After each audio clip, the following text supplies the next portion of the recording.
歡迎大家收聽馬鞍山村山屋實驗計劃嘅聲音導賞節目第10集戲棚與電影院。馬鞍山礦村承載咗一代礦工家庭嘅生活故事。作為香港唯一一條礦村，你又有冇好奇過喺度發生過嘅奇聞趣事呢？嚟到節目嘅第2季，我哋會繼續用聲音導賞帶住大家一齊試放慢腳步，收集一塊塊散落喺礦村嘅砌圖，拼湊出當時樸實而有溫度嘅鄉郊故事。我阿爸當年做工頭，大家都會叫佢做老闆噶。記得啊，佢仲請過七小福嚟山頂戲棚做京劇。50年代中期，馬鞍山礦村已經發展成4個主要聚落，大家喺辛勤工作、努力求存以外，都有停落嚟休息下嘅時候。據說最先有戲棚嘅地方就係山頂區。每逢新年期間同埋盂蘭節都有大戲睇。早期會由工頭出錢喺外面邀請唔同戲班嘅人入嚟做大戲。為咗滿足嚟自5湖4海嘅村民，大戲嘅類別都好多元化。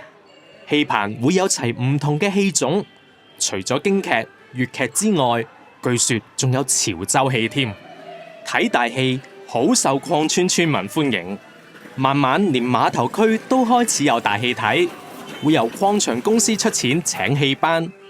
每逢有大戲睇之前，就會有工人用木材搭好戲棚，製作長木凳，簡單佈置，提供俾一眾村民。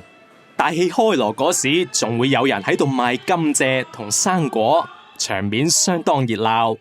當年大戲嘅卡士星光熠熠，除咗有由于占元帶領嘅七小福，仲有新馬仔、石燕子、吳君麗、林家聲、李香琴等等，真係不得之了啊！其中村民睇大戲最深刻嘅一次，就係由新馬仔唱嘅折子戲《萬惡淫為首》。嗰次新馬仔為咗一位因為大火而冇咗間屋嘅礦工籌款而獻唱，一眾村民都紛紛慷慨解囊，捐錢幫助嗰位村民渡過難關，場面令人動容。礦村認真係一個臥虎藏龍嘅地方啊！曲藝名家黃志韻老師亦曾經到訪礦村，教授村內礦工拉二胡同唱戲。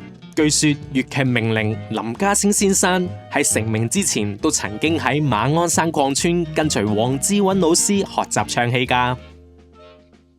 天主教都有戲睇嘅，我喺嗰度睇過《俠盜羅賓漢》，好精彩嘅。礦村係一個多元文化嘅匯聚地，有傳統中式戲劇，又點會冇西式呢？雖然冇戲棚咁熱鬧，但喺礦村山頂區天主堂操場嘅空地，每到放映之夜都會拉起投影用嘅白布嚟到播電影，一樣吸引唔少村民嚟擔凳仔睇返場戲㗎。教會每1至2個月就會放一場電影，播嘅都係外國電影。有村民回憶話，最初播嘅都係一啲有畫冇聲嘅電影，後來就開始播有對白嘅電影啦。不過講嘅都係英文嚟嘅，雖然大家唔係好聽得明，但係無阻大家100%投入。喺呢度曾經上映過嘅戲包括有《俠盜羅賓漢》、《賓虛》、《木馬屠城記》、《Ivanhoe 劫後英雄傳》同《Hercules 大力士》。每次觀眾都幾乎坐滿整個操場，十足十成個正規戲院咁噶。每次播放嘅電影都係教會喺外面借翻嚟，一卷卷膠卷咁裝喺放映機度播。每次套戲去到一半嗰陣就要停機更換膠卷，但係村民從冇怨言，反而趁機嚟個中場休息，同周圍嘅街坊傾下偈，分享下生活日常。教會播放電影，除咗為村民帶嚟娛樂，仲會令村民接觸到西方文化。無論係戲棚裏邊鑼鼓喧天嘅茶篤撐，定係教會操場銀幕閃爍嘅黑白畫面，對當年嘅礦村人嚟講，都係生活中難得嘅一刻喘息。